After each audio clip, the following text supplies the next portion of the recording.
بسم اللہ الرحمن الرحیم۔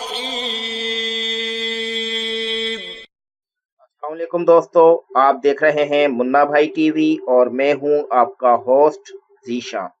دوستو، پاکستانی جاسوس سرفروش کی کہانی سلسلے کی 19ویں قسط کے ساتھ آپ کی خدمت میں حاضر ہیں۔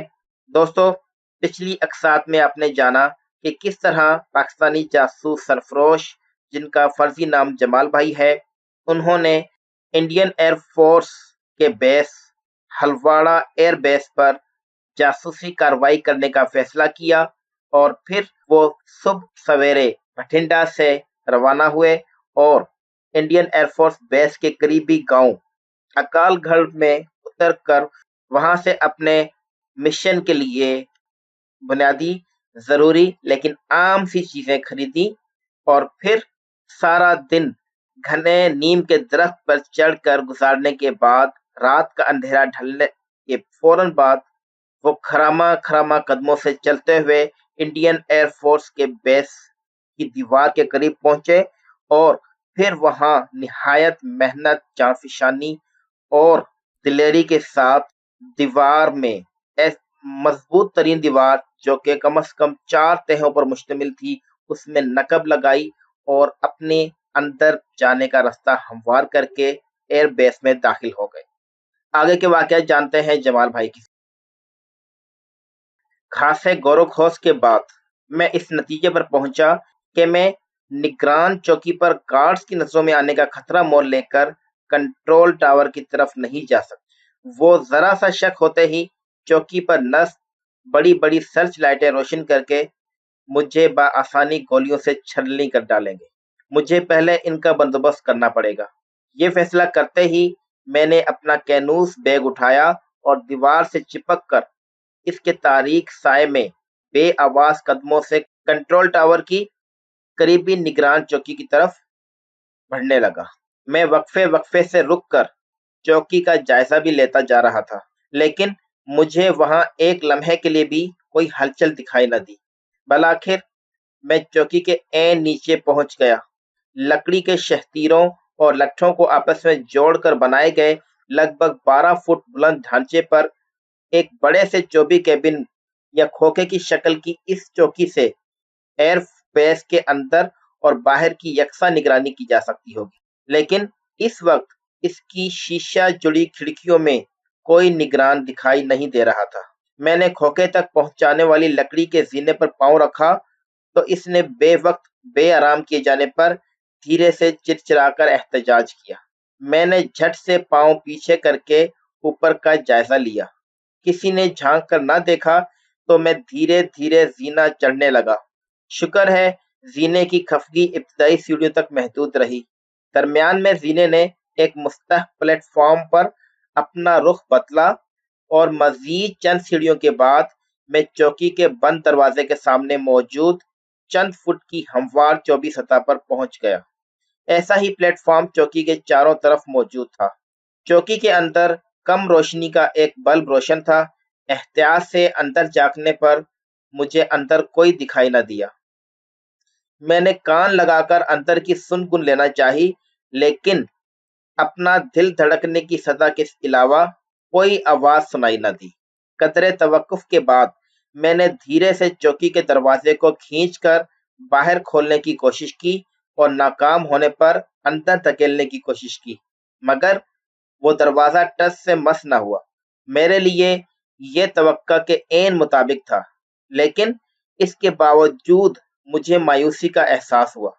اب مجھے یہ فیصلہ درپیش تھا کہ دروازہ کھولنے کے لیے کیا ترکیب استعمال کی جائے، اور میرے پاس زیادہ وقت بھی نہیں تھا۔ دروازہ کھٹکھٹانے کا مطلب تو خودکشی ہوتا۔ ایک صورت یہ تھی کہ دروازے کی اندرونی چٹکی یا کنڈی توڑ دی جائے، لیکن ایسا کرنے کے دوران ہونے والا شور گہری نیند میں سوئے گارڈ یا گارڈز کو بھی جگا سکتا تھا۔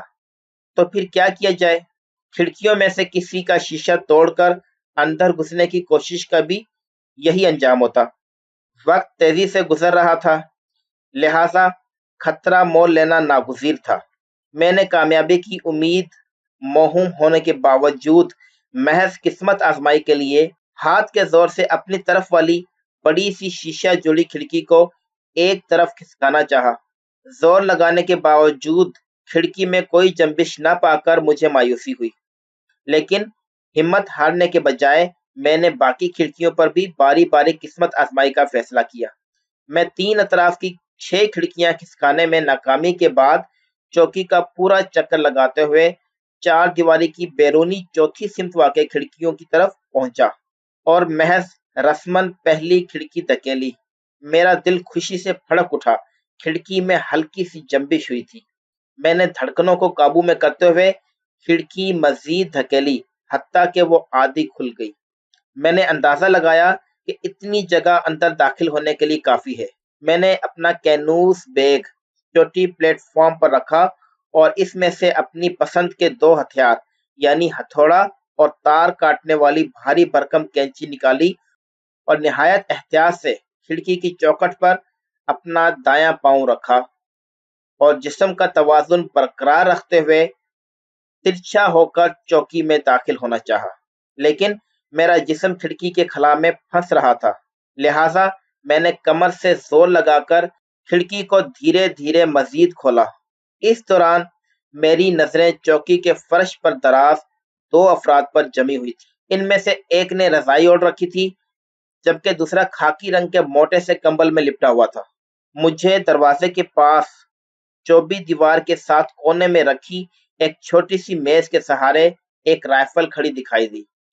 دوسری رائفل شاید ان میں سے کوئی ایک اپنے پہلو میں دبکائے سو رہا تھا۔ میں نے کیبن کے اندر کی صورتحال سے مطمئن ہو کر پہلے اپنا دایاں پاؤں اندر لٹکایا، پھر ترچھا ہو کر اندر داخل ہونا چاہا، لیکن جسم کے پھنسنے کی وجہ سے مجھے کھڑکی کو کمر سے دھکیل کر مزید کھولنا پڑا۔ اندر پہنچ کر میں نے ایک بار غور سے چوبی فرش پر مہوے خواب دونوں افراد کو دیکھا اور پھر تیزی سے رائفل کی طرف لپکا، لیکن میری یہ جلد بازی مجھے مہنگی پڑی۔ میں نے ہتھوڑا اور کینچی بائیں ہاتھ میں اکٹھی تھام رکھی تھی۔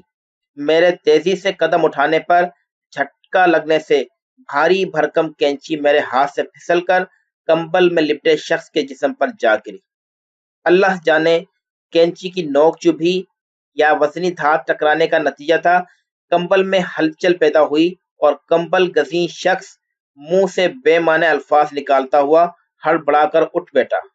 لگ بھگ 40 سال کے اس مضبوط بدن سکھ فوجی کو ہوش سنبھالنے میں چند لمحے لگے، لیکن صورتحال بھانپتے ہی اس کے ہوش اڑ گئے، کیونکہ میں اس دوران میں جھپٹ کر نہ صرف رائفل اپنے قبضے میں کر چکا تھا بلکہ اسے کاک کر کے گولی چلانے کے لیے تیار بھی ہو چکا تھا۔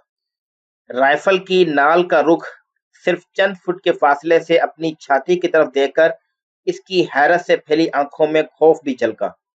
وہ اپنی ہمت سمیٹ کر کچھ کہنا ہی چاہتا تھا کہ میں نے گردن کو دائیں بائیں جنبش دے کر اسے زبان بند رکھنے کا اشارہ کیا۔